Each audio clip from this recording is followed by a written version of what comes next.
Now recording, yes. Nice. Okay, good. Glad we caught that. Glad you mentioned it. Yeah, yeah. No, happens. Okay. Yeah, so we're going to talk about Holocene glacier minima in Western North America. Um, so yeah, I've been doing this work with Sean Marcotte at Wisconsin. Our co-PIs are Jeremy Shacken and Brent Gehring, and now Nat Lifton. We have so many collaborators who've done so much work. Susan Zimmerman and Alan Heidi at Lawrence Livermore. Doug Clark's group has cored a lot of lakes that we're going to be incorporating. We have National Park Service folks, USGS folks, undergrads, yeah, many people have done a lot of work on this project. So thank you to them. Okay, there it goes. Okay, so kicking off, we're going to talk about 4 sites in Western North America: the Juneau Icefield in Alaska, the Selkirk Mountains in British Columbia, the Wind River Range in Wyoming, and then the Sierra Nevada of California. So I want to start out first with the Juneau Icefield site as sort of an example to show sort of the type of methods I'm going to use here. So this is the glacier we'll focus on. We're calling it the Skagway Glacier. It's near Skagway, Alaska. It may have been connected to the Juneau Icefield at Little Ice Age, but today it's distinct. But notice here the trim line, you can see just the clear retreat from sort of this Little Ice Age or Holocene maximum. And when we zoom in on this, right, even in the last 10 years from Google Earth, you can see just how strong the retreat is. And we all know this, but I think it's sort of a guiding question for me, for our community, which is how far have glaciers retreated relative to their sizes over the Holocene? And I think to answer this question, we have to understand Holocene glacier position sort of from minimum to maximum, right? Cradle to grave. So this is just a cut from Sean's paper, the Northern Hemisphere temperature record. And we see, in the Holocene, there's long-term cooling. We could argue about, what maybe causes this, whether it's a summer temperature bias, but it aligns pretty well with a lot of work that this community has done, which is that, North American glaciers advanced over the Holocene. And that's pretty clear, right? There's, in situ tree stumps in lateral moraines that people date, and they show glacier advance. We have evidence for increasing glaciogenic sediment flux records. And then also when we date the sort of Holocene end moraines, right, we typically get a Little Ice Age or maybe neoglacial late Holocene age. But the early Holocene and mid Holocene is a bit trickier to constrain, right? We know, we think it was warmer, we think glaciers were smaller, but it's been tough to pin down sort of the minimum to intermediate sizes of glaciers. So we're going to try to go after that, and we'll see how it goes. We're going to do this with cosmogenic nuclide dating. So UAE gave us a great introduction on this last week. We're also going to do beryllium-10 and then in situ carbon-14. And our measurements are going to be paired. So we use the decay between carbon-14 versus beryllium-10 to figure out exposure and burial durations. And I've made sort of a rough cartoon to show you how this looks. So you can imagine these 5 samples here by the ice. When the glacier grows, right, they go from being exposed to cosmic rays to being buried. And during burial, carbon-14 is going to decay relative to beryllium-10, and we can quantify this burial. And using the 2 nuclides, we can get exposure, we can get burial, and in theory, can learn about when the glacier was bigger than today and when it was smaller than today. And this relies on some assumptions. So the first one is that we start from a clean slate. So when I say that, I mean no inheritance. So during the last glacial period, erosion was deep enough to wipe the top 2 meters of rock where you might expect beryllium-10 from prior interglacials to show up. Secondly, all of our exposure ages are going to be apparent exposure ages because they've most likely been covered by the glacier again after some initial exposure. And erosion will remove surface nuclides. And that's really critical to how we interpret our results. And thirdly, we have this, I'll call quote unquote stratigraphic position. It's just the idea that the position in which we sample can help us make sort of better sense of the ages. So in this case, you can imagine, right, these 5 samples, if this glacier were to advance, it would probably cover all 5 of these sites, maybe not at the exact same time, but within the uncertainty of cosmogenic nuclide dating. When it retreats, the same is true, right? So therefore, when we see sort of different ages between these 5 sites, we can say, oh, that's probably due to differential erosion rather than unique exposure burial histories. And we can play games with this too. So where we've taken this work sort of from Brent Gehring's original 2011 paper doing this type of study is now going down valley. So the same idea where, right, you have changes in glacier length that manifest over the samples. But what we can now do is say, okay, this sample down here, right, when this sample shows burial, by rule, the samples up valley of it must also show burial. And you can incorporate that into your modeling to help you rule out scenarios that don't make sense and ideally try to reconstruct the glacier length through the Holocene. Okay, so let's jump into some results. We'll start in the Selkirk Mountains of British Columbia, and here we go. So this is Kokanee Glacier. So this work I'm going to talk about is from a recent paper in the cryosphere by our group. And yeah, so let's just start looking at the map on the right. You can see here are our samples close to the modern ice in the glacier's forefield. And, you know, by and large, the beryllium-10 is higher. No, well, in every case, the beryllium-10 is higher than the carbon-14. We can now go to this plot on the left and actually look at the samples. So here we go. These orange dots are our samples from Kokanee. Our y-axis here is the carbon-14 concentration plotted as years, and the beryllium-10 concentration plotted as years. We've normalized the local production rate such that this is the case. But really what you need to know to understand this plot is when samples are sort of exposed, the nuclide ratios evolve along this line, the continuous exposure line. And then when they're buried, carbon-14 decays relative to beryllium-10. And the further down you go in this plot, right, the more burial there is, right? There's less C14 for some amount of beryllium-10. The other thing to keep in mind is that there's these concentrations are non-unique, right? So you could imagine a scenario where you have simple exposure followed by burial, right? And that can bring you to this sample location. But you could also have exposure, burial, right? Exposure, burial, exposure, some erosion that brings you to the same point.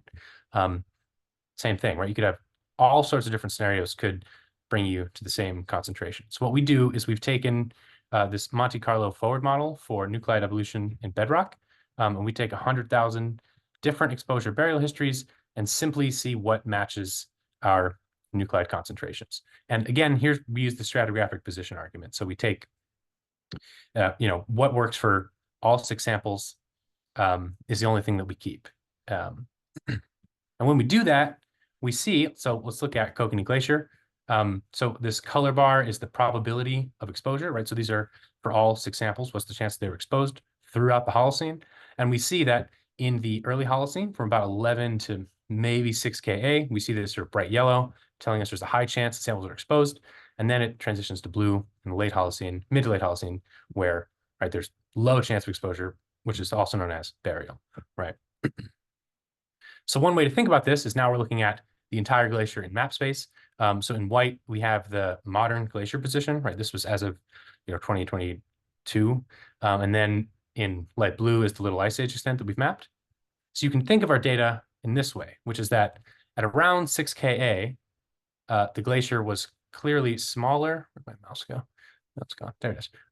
It was smaller than this extent. And then after 6 Ka, it must have been larger than this extent to bury these sample sites. So, right, the bottom line here is that the glacier advanced past the modern size at 6 Ka. Okay, so now we're going to go to the Juneau ice field. Again, this is a different site than what I started off with, but it's very close. And we can look at the exposure ages here. Again, beryllium-10 is largely higher than carbon-14, and we can see this on our ratio plot as well. There's not as much burial, right? If looking at these royal blue samples, these are from the site, and they sort of cluster along this 2,000-year burial isochron. There's a couple flyers that we think are maybe due to some laboratory issues. We've tried to model these and they aren't reproducible, so we're going to cast those out. But you can look at these and say, okay, there's, you know, some amount of burial, but not as much at Kokanee. And then when we do the Monte Carlo forward model, we see, so again, like this, it's not as clear of a picture, right? We don't go from this bright yellow where there's really clear exposure. We see kind of this, you know, turquoise maybe, which is to say it's like a 60 to 70% chance of exposure. So this site was a little bit less conclusive, but we still do see a transition towards burial in the late Holocene. We can call it roughly 2 Ka. So now we can look at this in map space again, right? So little ice age, 0.1 Ka, the ice is here. And at 2 Ka, the ice is probably at least here, right? Because it advances and buries these samples. So bottom line, we'll say this glacier advanced past its modern size by 2 Ka. And again, this is because the uncertainties are a bit higher here. So to me, that's a minimum estimate. Okay, now we are at Mammoth Glacier in the Wind River Range. So these are these light blue samples here. There's 4 ages, and there's one down here that we think was deeply eroded. But you can look at these, and we see that the burial duration is maybe 1 to 2,000 years. And we look at the plot, and we see lots of exposure, right? We see an age of 9,300 years, and carbon-14 ages that are pretty high, almost 6,000 years on average. And when we model this, sort of the best way to recreate these samples is with exposure for the majority of the Holocene from 11 until about 1 Ka. And then when we look at this in map space, it actually gave us a really surprising result. The way to that we interpret this is that, again, in white, the glacier was either at this size or smaller by about 1 Ka, and then little ice age maximum, 0.1 Ka. It's at this extent. I'll tell you that this is double the area of sort of the modern limit. So within 1,000 years, the glacier doubled in size, which is pretty interesting. So this glacier advanced past its modern size at 1 Ka. Okay, and now we go to our 4th site from this paper, Kness Glacier in California, and we see something totally different. So the exposure ages are super low, like 100 years or 200 years. And when you plot it on our isochron plot, they're all near the origin. So the only way you can explain this is with long-term burial. And our model sort of confirms that. It's just when you have exposure, there's not enough ways to get rid of it through decay in the Holocene. You could have deep erosion, which is effectively burial by overlying bedrock. You could also have debris burial. But either way, we look at this, and I would say, here's our little ice age maximum. Right, these 6 samples they must have been buried by something for the duration of the Holocene. It then asks the question, right? Was it the glacier itself? Has Kness Glacier retreated to its Holocene minimum size? Is that why we're seeing this long-term burial signal? Well, it's a really tough question to answer. I'll say if Doug Clark was here, he would be, he has a lot of ideas about this. He's worked in this region. So I will advocate for his position. He's on our paper, and we're going to go to another site. We're going to go to the Sierra Nevada. And here we see at McClure Glacier, this is now in Yosemite National Park, we see a similar signal, right? Low exposure ages. Okay, so same thing. This, again, this bedrock has been buried. Maybe the glacier is at its minimum Holocene position. Now we're going to go to East Lyell over here. And what's unique about this site is that the glacier is virtually gone. It's a dead glacier. So everything that we learn about this exposure burial history is also linked to glacier presence and disappearance. And here we see the ages. The oldest one is 1,700 years in beryllium space, but same thing. Carbon-14 is lower than the beryllium. When we look at this on our nuclide plot, we're pretty close to the origin. I'm going to zoom in on this so we can really see it. And there's evidence again for this complex exposure burial history, maybe 5,000 years to 8,000 years of burial. Well, so every sample shows exposure and burial, which was, again, super interesting because it's clear evidence that this glacier must have disappeared and reformed in the Holocene. That's the only way you could create these measurements. The thing is, so this is different, right? It's clearly distinct from the ages at McClure and Kness. And these glaciers are not that far apart. We can look here on the bottom left and see our map. Doug Clark has done a lot of work on these lake cores. His students have worked on these. Lower Lake Lyell core, Lake McClure core. So they show the onset of rock flower at around 3 Ka. And yeah, our results here are clearly, in some amount of conflict with that. If this glacier has been present for the Holocene, you would expect rock flower the whole time. So there's something that is going on either with our record or with the lake records that we're currently, sorting out. But he couldn't be here today, so he can't advocate for himself. Just kidding. He'll watch this recording. He'll see that.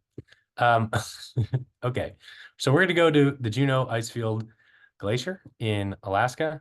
Again, this is another site nearby the Skagway Glacier that I was talking about before. That's what I mean. And we see, we collected a ton of bedrock samples. We sampled the daylights out of this 4 field. But I want to quickly highlight our results. Don't be distracted by the numbers. You can just focus on the median age, and it shows that by the ice, ages are young, and going further from the ice, we start to see an increase in the median age. This population is even older, 3,500 years, and down here we see our oldest bedrock ages. And I took the mean of those different populations just to again highlight there's clearly an increase in exposure age down valley. And this makes sense, as right, you can imagine in the early Holocene, when the glacier is at a size similar to today, right, that bedrock would be exposed. And as it advances, it slowly covers the bedrock. So the samples by the Little Ice Age moraine should, in theory, have the highest exposure.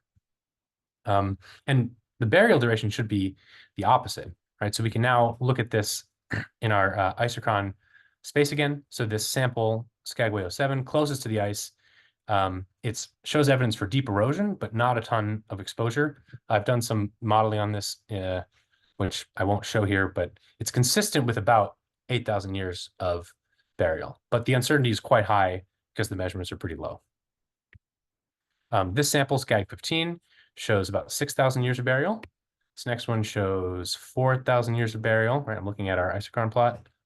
And here we go, 3,000 years of burial. And this last one shows about 4,000 years of burial.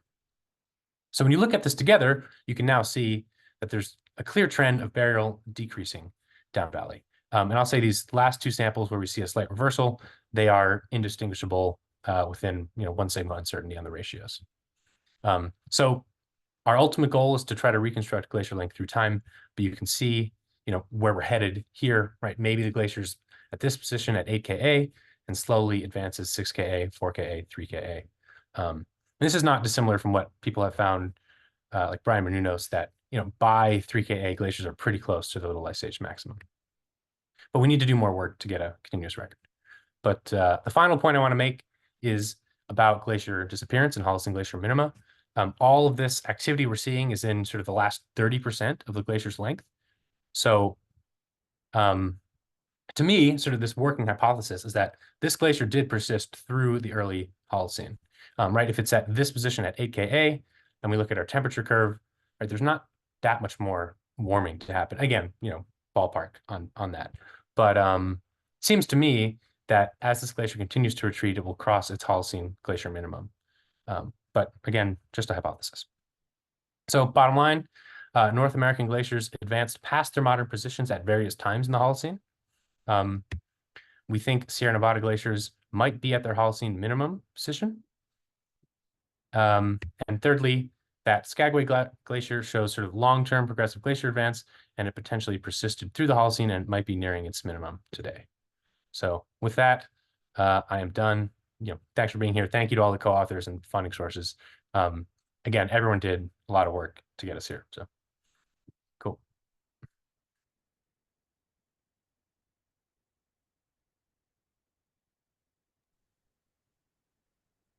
All right. Thanks so much, Andy. Looks like Dylan has his hand raised. Go ahead, Dylan. Hi, Andy. Nice talk. Thank you.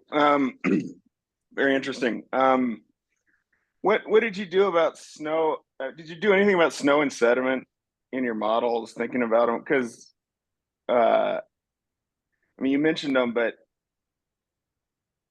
I wonder the radiocarbon is really easily depressed by the by snow cover, and if you have transient sediment cover for 1,000 years, that's going to be the same thing. So some of your reoccupation, could that be periods of heavier snow cover and maybe more, like colluvial sediment and things like that?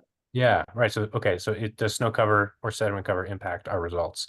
So to me, it's the value of working with both the nuclides, because you're right. Carbon-14 it does have a different depth production profile than beryllium-10, but it's not that different. So I would expect if you had snow shielding impacting our exposure ages, you would see it in both nuclides. So, right, if it was covered by debris when the glacier was not the bigger, radiocarbon decays so much faster. So when it's covered, you decay it. It's not about the production profile. That's right. But you would then need right, the glacier would have to, if you have some exposure, so they both accumulate, the glacier retreats, you would then need, yeah, I guess could have debris there, right?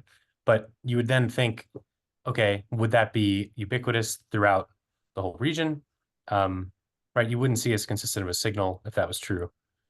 Well, maybe. I mean, glaciers are pretty dirty and they're pretty consistently They are, dirty. but yeah, I guess I'm just playing devil's advocate here because Yeah. I mean, I don't actually have a problem with the idea of glacier advances at these times. I Right. don't like it in some ways, but there's I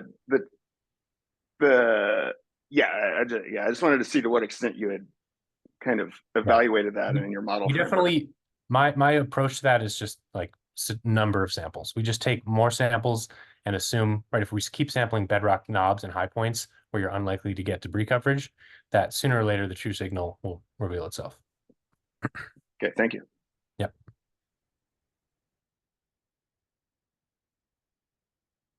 Right, I believe Philip had his hand up. Next, go ahead.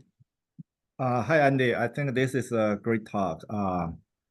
I think I have some information takeaway. One, it sounds like late ice age, at least not enough to erode all the bedrock, right? So more than 2 meters. So they all have inherit. So do you observe any kind of profile? For example, you have samples across the valley, maybe the center part may indicate a little bit more erosion, and then the side part may be a less erosion. That's first question. The second question is, do you actually date the late ice age marine? You mainly dated bedrock, so did you actually date the borders? Okay. Yeah. Okay, so on the first question, so Brent Gehring in his original paper 2011, he found that there was increased erosion in the center line. We haven't really, gone into that too deeply here, but we are doing, separate erosion studies that we've tried to sort of separate from the Holocene history. I'm not sure that I see it, but neither here nor there. And then the little ice age moraines. So yeah, I didn't mention it, but there's like 30 moraine ages from Lyle and McClure that I didn't show. They're all, roughly late Holocene. There's some that are, 200 years, some that are 3,000 years. But yeah, we have them in California.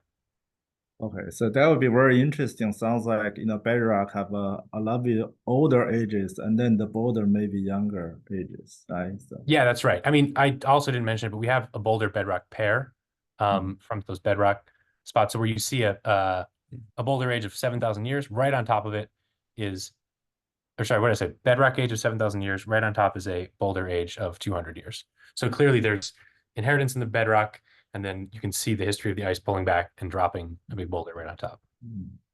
Yeah, that's quite interesting. So think about some boulders actually is from the bedrock. So bedrock. Yeah, totally. Yeah, very interesting. Yeah, nice talk. Thanks.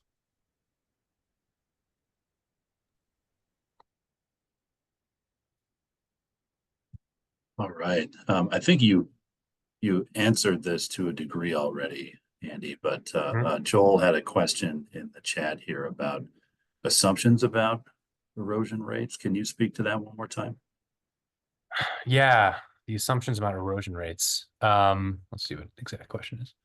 What did you assume about erosion rates in constructing? Yeah, so we test a range of erosion rates. So we do it like with statistics.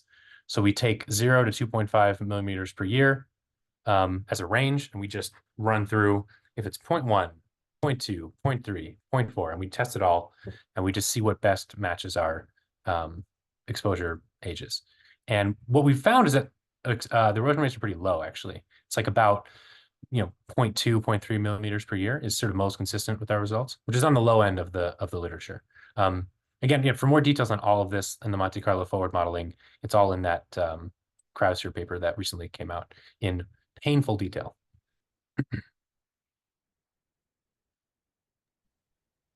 And it seems like the way you're describing your bedrock sample sites, that you're kind of aiming for places that were a little bit higher in the landscape, so less likely to have sediment cover, snow cover, and probably eroded a little bit less. I think so. Certainly compared to the center line. With 1 minute here, I just want to quickly show this moraine stuff. Before, oh gosh, that's not what I wanted. But you can see, I just wanted to point this out. We have all these moraine ages here, and they look like this. It's just kind of messy, but you can see young Little Ice Age, and we have 3,000 years here. And we've done some work trying to synthesize all this with these lake records from Doug Clark that show kind of this onset of rock flower in the late Holocene. We have these moraines that date to the late Holocene, and we're currently trying to just fit that whole story together. The debris burial being a big part of it. Because I think that's sort of Doug's big argument, is that, like, how do we know it's not just snow, debris, right, covering our bedrock, and what we interpret as burial is a non-glacial source. Again, to me, I'm just like, let's keep collecting samples, and if we start to see patterns, then it's hard to argue with, right? There's on one side of this valley, there's clearly exposure, and then at these two other sites, there's not. So why would the snow be that different from one site to another? Maybe the debris, but just gets harder to explain when you have more samples.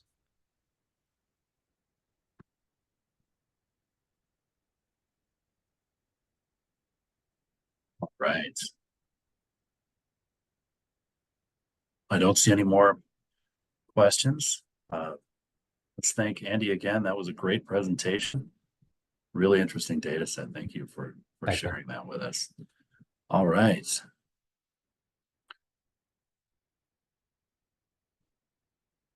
Let's see. Alia, do you have the option of sharing your screen? Yes, I do. Give me a second. I have two monitors and they're acting really weird right now. Let's see here. No problem. Come on. Okay.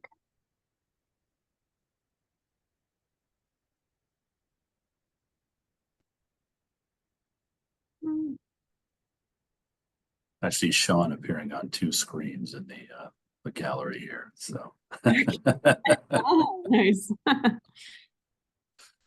Okay, we'll just try this and see how it goes. So I'm gonna put this in presenter view. Oh, maybe not yet. Share my screen, and I think I'll go with this. Well, maybe share. And then... Okay, looks like. Okay, are you all seeing the main slide now? yeah, that looks good. Okay, great.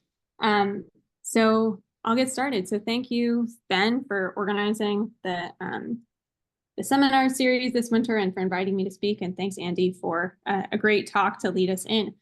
So today, what I want to talk about is some of the results that me and Joe Licciardi have been working on over the past couple of years. I started this project when I was a postdoc at UNH.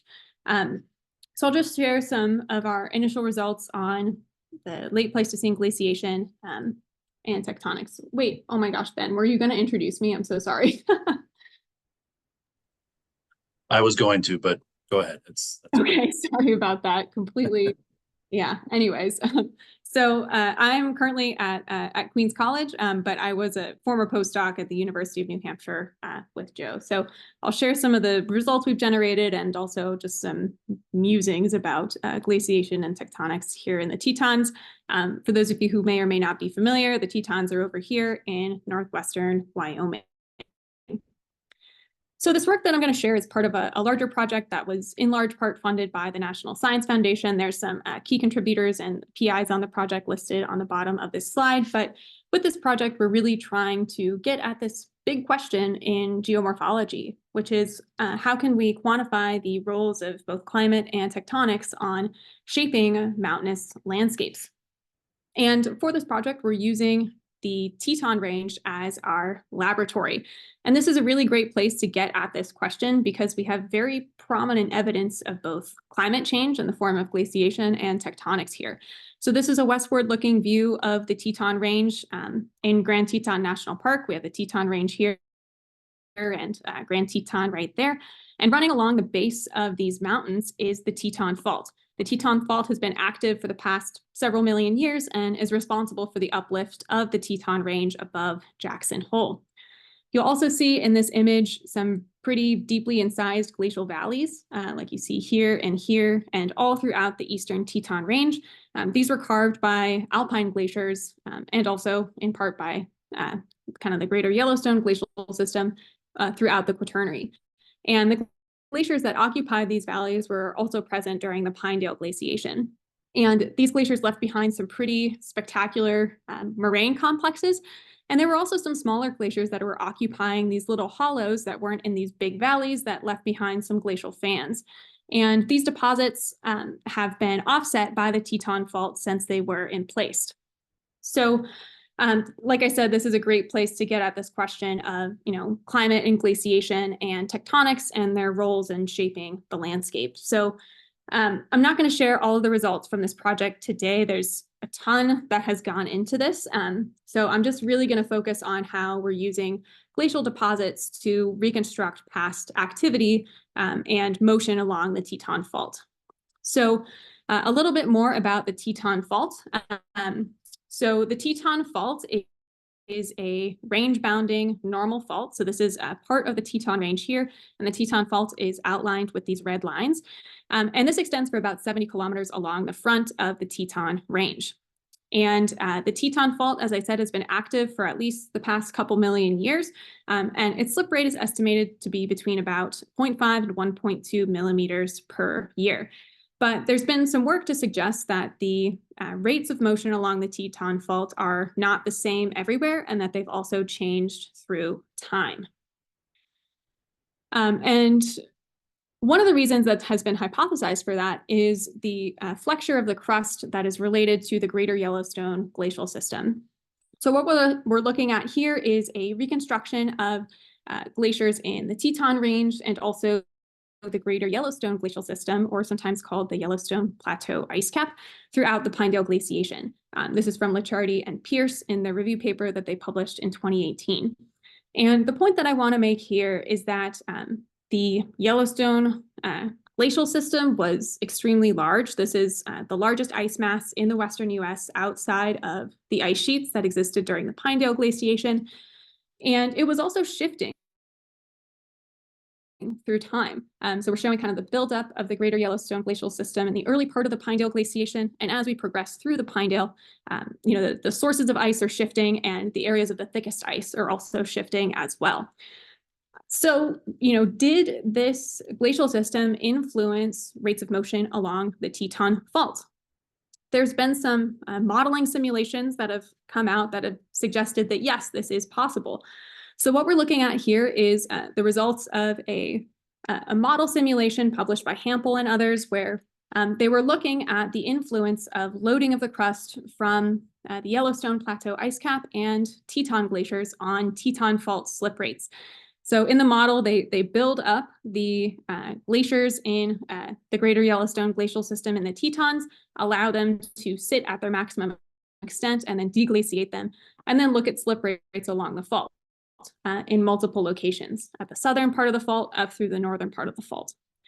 And what they see is that during the early to middle Pinedale, this is kind of rough time estimates based on, just their modeling here. But what they see is that there's an acceleration in slip rates during kind of the maximum stage of the Pinedale glaciation. And then in the later part of the Pinedale glaciation, after the maximum extent during deglaciation, there's a really big uptick in slip rates across the fault. So we have changes in the slip rates both in space and also in time. So what we're trying to do is kind of test this hypothesis with geologic data. And so for this, we are working within the eastern part of Grand Teton, or the Teton Range, in sort of this area here, right within the central part of the Teton Fault. So we're going to zoom into our study area in the black box here, and just a heads up, as we go through this, it is going to rotate view. So here's Jenny Lake over here, and our approach to constraining the offset rates and the motion along the Teton Fault is to date these glacial surfaces that have been offset and moved by the Teton Fault since they were abandoned. So we're looking here, at these really large terminal and lateral moraine complexes that were left by these valley glaciers that were emanating from the eastern Teton Range. We also have here, you can see I'm kind of highlighting, this is the trace of the Teton Fault, which is expressed on the surface as these scarps in these glacial features. So we're targeting some of these, moraine deposits and also some of these fans that were created by these smaller glaciers that were kind of perched on the mountainside, not in these larger valleys. So we went to, I'm just going to show some results from 3 locations within this study area. We'll look at this glacial fan created by a small glacier near Rockchuck Peak at String Lake. We're going to also look at another of these glacial fans at Lupine Meadows, and then we'll also look at some lateral moraines and valley fill sediments at Taggart Lake. So our first study site here is String Lake. Sorry, we're rotating the view again here. But this fan right here in blue is the feature that we are most interested in looking at here. So this fan was being fed by a very small kind of slab glacier that would have been occupying this hollow. And this is what this deposit looks like. So I'm outlining it here in my with my cursor. So this is that sort of triangular fan deposit. We have the Teton Fault Scarp expressed here as a rapid change in slope. And then this is where this little pretty small glacier would have been sitting. Now, you might be asking, how do we know that this fan here is a glacial feature? Well, many of the boulders that are on the surface of this fan are quite large, and they're also pretty well rounded. This is a class or an example of one of the boulders that we sampled. And these are littered all over the surface of this deposit. So we're pretty confident that these boulders were being sourced from glacial erosion up in this little hollow, and then maybe traveling a very short distance to get onto this fan. But hopefully we're not having to worry about things like inheritance of cosmogenic nuclides. So we're going to zoom in a little bit closer to this fan. We've taken 6 samples from this fan. We'll ignore these samples down here just for this talk. So what I'm going to do now is show the results of our surface exposure dating. So we've got 4 ages in hand so far. Most of them, 3 out of the 4 are kind of in the 15-ish Ka range. This one here is a bit younger than the rest. This is closer to the fault scarp, so I think maybe there's some perhaps exhumation or rolling or something of that boulder that could have happened. But taking the average age of these boulders here, we get an age of fan abandonment of 15.3 thousand years.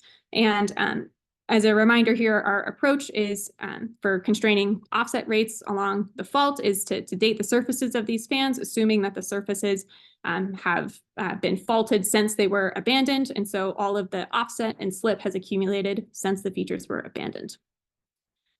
So our second site, we're moving now a little bit further south. This is another glacial fan here. I'm kind of outlining it with my cursor. But this one is a bit more of a complex structure than the one that we saw at String Lake, which was just one nice little cone. This one was also being fed by a glacier that had been perched in one of these, along the side of the mountain range. But like I said, it does have more of a complex structure. You can see evidence of kind of multiple lobes of this fan. And in addition, the Teton Fault Scarp here is a bit more complex as well. We've collected samples from a bunch of different places on the surface of this fan. For the most part, these are boulders, although one of these is bedrock that we think is water scoured.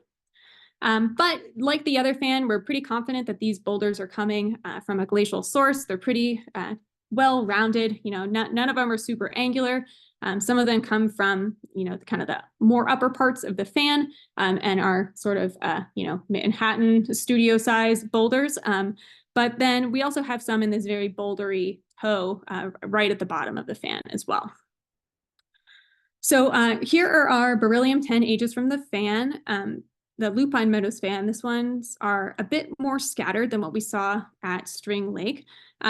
In particular, we think we have a couple of young outliers in this distribution, but yeah, we think it might be maybe some kind of like rolling or something. These are a little bit closer to these kind of disturbed fault scarp areas, so perhaps that's what's going on there.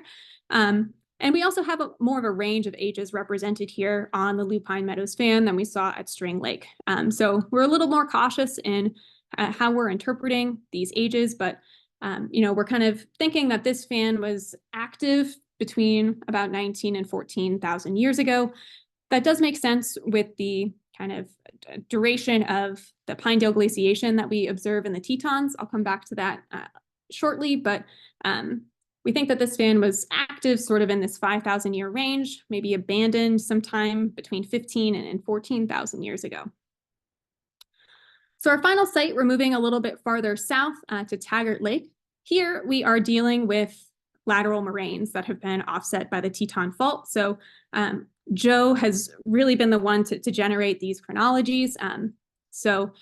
We have some beryllium-10 ages from different parts of these lateral moraines, and we also have constraints on the age of this valley fill surface that is also offset by the Teton Fault. These come from some up-valley surface exposure ages, as well as constraints from basal ages from Taggart Lake. So on this one, I'm not going to show individual ages because, as I said, Joe's really the one who's been working on these moraines. So I'm just going to pop up some average ages from this left lateral moraine over here, and also the valley fill surface. And so this left lateral moraine was abandoned around 22,000 years ago during the early part, kind of the first phase of the Pinedale glaciation. And then the valley fill surface was abandoned around 15,000 years ago. But these two surfaces are very close to each other in space. And so we should be able to use these to kind of split up different intervals of offset, because we can assume that these two surfaces would have had similar amount of slip or offset in this kind of 15,000 year ago window to the present. So this is summarizing the ages that I just explained to you. We have our String Lake Fan, Lupine Meadows, and the Taggart Lake sites, showing the timing of landform abandonment. I've also put here some summary ages from the end moraine complexes from 3 of these different areas here, showing us that we have abandonment of these landforms pretty consistently, with the lateral moraine up here being an exception, kind of in the 15 to 16,000 year ago range. So sort of unrelated to the fault stuff, I am a glacial geologist, and so one of the things that we really want to do is reconstruct all of the glaciers in the Teton Range and try to get at some questions about the influence of climate on the glacial history here, and also non-climatic factors. This was work that one of Joe's recent master's students, Kaylin Rubin, who's here in the meeting. Hi, Kaylin, nice to see you. She was working on this for her master's. And so we're going to try to continue and extend the work that she did, especially, being able to use things like the new version of paleo ice. So that's sort of separate from the point of this talk. So getting back to the story of the Teton Fault here, we now have constraints on the ages of when these landforms were abandoned. So our next steps to look at spatial patterns and temporal patterns of Teton Fault offset is to determine how much they have moved. And so we're doing that at all of these different sites by using a standard technique. We're calculating vertical separation of the fault on, between the hanging wall and the footwall, making measurements of these based on the LiDAR-derived digital elevation models. So we do that for all of the surfaces. We calculate our vertical separation. And for those surfaces where we're pretty confident in our vertical separation measurements due to the geometry of the surfaces above and below the fault scarp. In those cases, we can actually convert vertical separation into a magnitude of vertical slip. So we use this equation here, and we're assuming a fault dip of 60 degrees towards the east for these calculations. We're pretty confident in our vertical separation measurements for these sites at Taggart Lake on the valley fill surface and on the lateral moraine, less so for the fans due to their geometry. So here are the offset or slip measurements for these different surfaces. For the fans, we just keep these as offsets, or really this is the amount of vertical separation. And then we've converted our offsets into slips for these moraine and valley fill surfaces here. So you can see, even though we have pretty similar ages for some of these surfaces, we're already starting to see a different pattern in the amounts of motion that the Teton Fault has separated here. So we have the highest amount of offset for these kind of later samples or later surfaces over here at String Lake, with a pretty low amount of slip over at this Taggart Valley fill surface, not too far away. So from this, now we have our ages and we have the amount of offset or slip. We can then use these to calculate the rate of motion, whether that's offset or slip. So we do this by putting it into a really simple Monte Carlo model, much less complex than the one that I know Andy used for his work. But we do this to get a mean slip rate over the entire interval since that feature has been abandoned, and also get an estimate of the uncertainty associated with that slip rate. So here's just one example of these Monte Carlo outputs for this left lateral moraine over at Taggart Lake. So here are the results of our slip or offset rate calculations. What we can see is that our offset rates are varying along the fault. We have the highest offset rates over at String Lake and the lowest slip rates over here at the Taggart Valley fill surface, even though these features are pretty comparable in age. And like I said, over at Taggart Lake here, because we have this left lateral moraine and the valley fill surface so close to each other, we can assume that they experience the same amount of slip during this 15 Ka to present interval. So that allows us to calculate the slip rate for this earlier interval between 22 and 15,000 years ago. So just kind of splitting those up. And we can see that we have quite a high amount of slip that's been calculated for this earlier part of the Pinedale glaciation here, at least at Taggart Lake. So going back to this simulation of the slip rates of the Teton Fault that I mentioned earlier, we are sort of confirming at least some of the inferences and hypotheses that were raised in this paper. We do see a spatial component to the slip rates, where we have higher slip rates towards the more central portion of the fault at our String Lake site. But we actually see the highest slip rates during kind of this early to middle Pinedale equivalent phase, which is kind of interesting. And so it may be that there's a little bit more of complexity in the loading. You can see here, going back to these like reconstructions of the growth and the shifting loading potentially on the crust from the Greater Yellowstone Glacial System. It wasn't just this very simple, we grow ice, we let it sit all in one spot, and then it all leaves, right? So there may be some additional complexity that I think would be really interesting to try to put into some of these models to see if that it is indeed the case that this variable, loading from the Greater Yellowstone Glacial System could be influencing this faster slip rates that we're seeing during the earlier part of our record here. So just to summarize here, we're seeing kind of a spatial pattern in fault offset rates between 15,000 years ago and the present. And this is in the central part of the modern Teton Fault. So kind of confirming and supporting previous studies. But we do see higher slip rates during the early to middle Pinedale glaciation. I have some ideas here. It'd be really great if we could confirm this with additional measurements, and also if we can find any fault offset features that are younger than 15,000 years ago, that could be, or 15,000 years old, that would be super helpful to try to disentangle some of these trends. And as I mentioned, this is part of a larger project that we're working on. And so we've got folks who are working in trenches. And we've also got folks who are working in some of the range-front lakes. So being able to bring in some of the work that they're doing to really try to get at this, trends in slip rates through time. If it is indeed the fact that, trends in the loading of the crust from the Greater Yellowstone Glacial System as a major control on the slip rates of the Teton Fault, it may not just be deglaciation, but perhaps there is also some variable amount of flexure during these different stages of the Pinedale glaciation, during ice growth and retreat and as it's shifting around. So that would be really exciting to test that with some more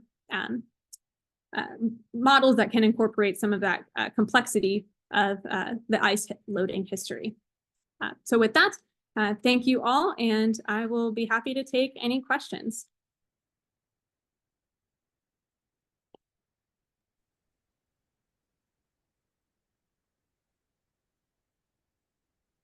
Excellent. Thank you.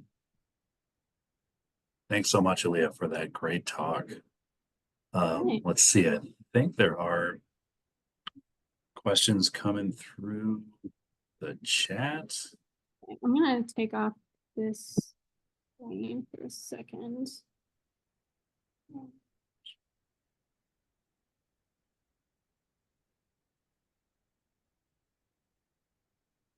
So why don't we start with a question from Matthias?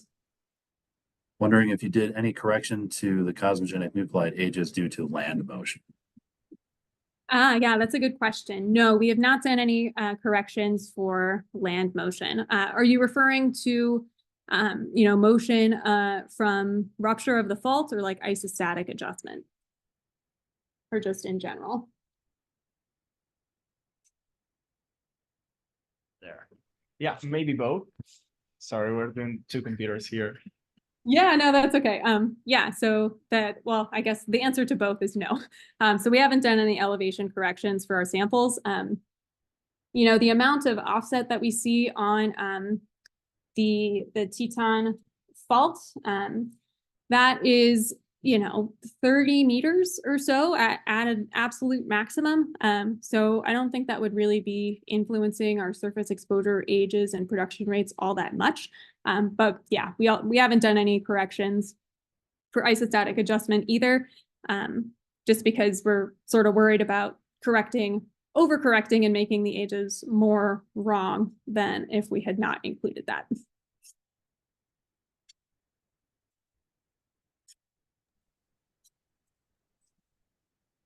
All right. Looks like Cal has his hand up. Do you want to go ahead, Cal? Turn on your microphone.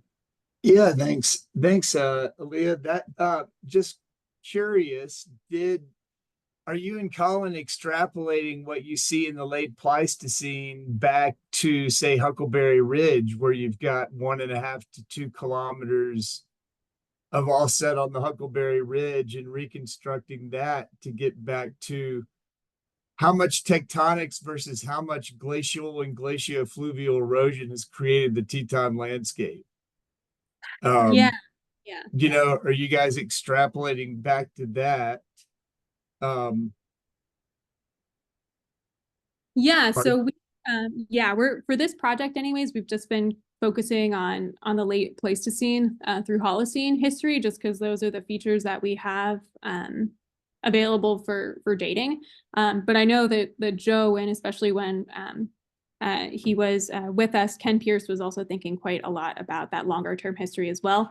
I'm not as familiar with it as I probably should be, but I personally haven't been thinking too much about that because we're focusing on this kind of later part of the record. But it would be interesting to look at that from a longer term perspective as well. Yeah. I hope to see Colin in Spokane at the GSA meeting. He'll fill me in. And one more question. Do you think the significant figures that you're tacking on to your chronologies and the resolution in your chronologies really can pull out 1.22 millimeters per year, plus or minus several tenths of a millimeter per year in resolution? Like, do you feel that those are like real reportable slip rates, or do you feel like we're bringing in complexity and variation in the slip rate along the Teton fault with contributions of significant figures that really we don't understand yet? Yeah, that's a good question, and one that we have been thinking about. We've been doing this modeling with, these Monte Carlo simulations, and they spit out a really precise number. And we've been having discussions about, okay, what is actually worth reporting here? I mean, maybe we don't report it in millimeters per year. We can, report it in like whatever meters per 1,000 years or something like that, and we can get a little with that. But yeah, I know Joe and I have definitely talked about that. Like, wow, that seems really precise. Can we even measure that like with technology? Right. Yeah. Yes. So certainly, yeah, you see what I'm saying. Like a lot of times we bring in complexity by just pulling in more significant figures, Right. And we didn't even understand those 6 tagged on to the end anyway, but we're like, whoa, there's variation there, you know? Right. Um, Yeah. Yeah. I mean, I think, I'm all messed up here with my screens here. Sorry, folks. Wish I could get these to share again, but, we do see, I would feel pretty confident in saying that the slip rates that we're calculating at Taggart Lake from the left lateral moraine that is 22,000 years ago old versus that valley fill surface, those slip rates that we're getting are like,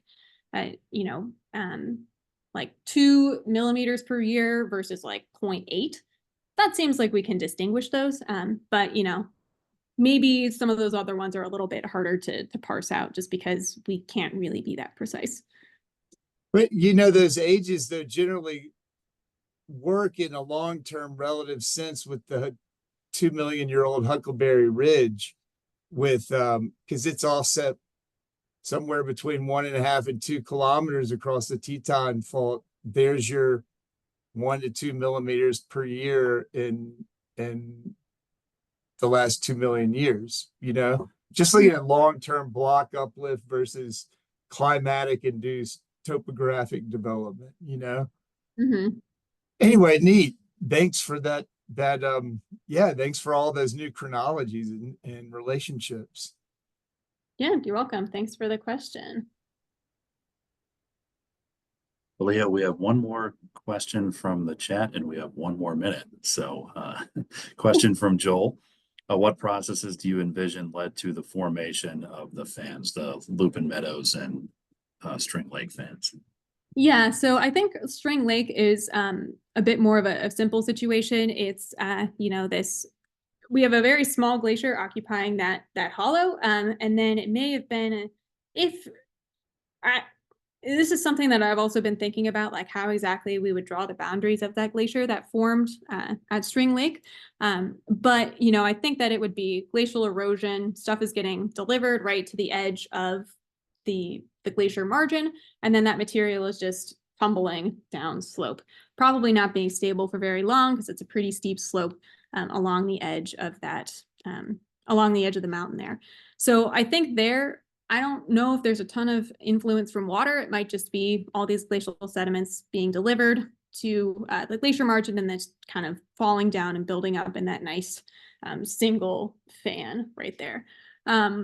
The Lupine Meadows one is a bit more complicated.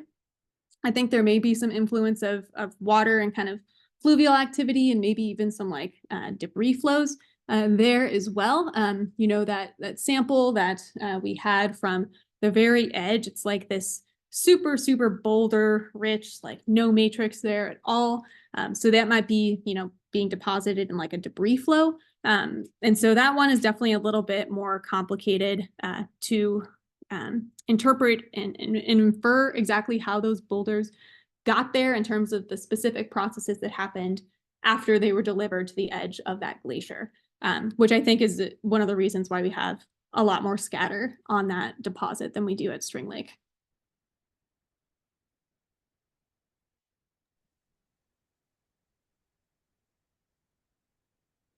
All right. Great. Well, thank you again, Alia, for that great presentation. And thank you again, Andy. Thanks to everyone too for the discussions today. Really great to see this new research and nice to have a good turnout for the talks as well. All right.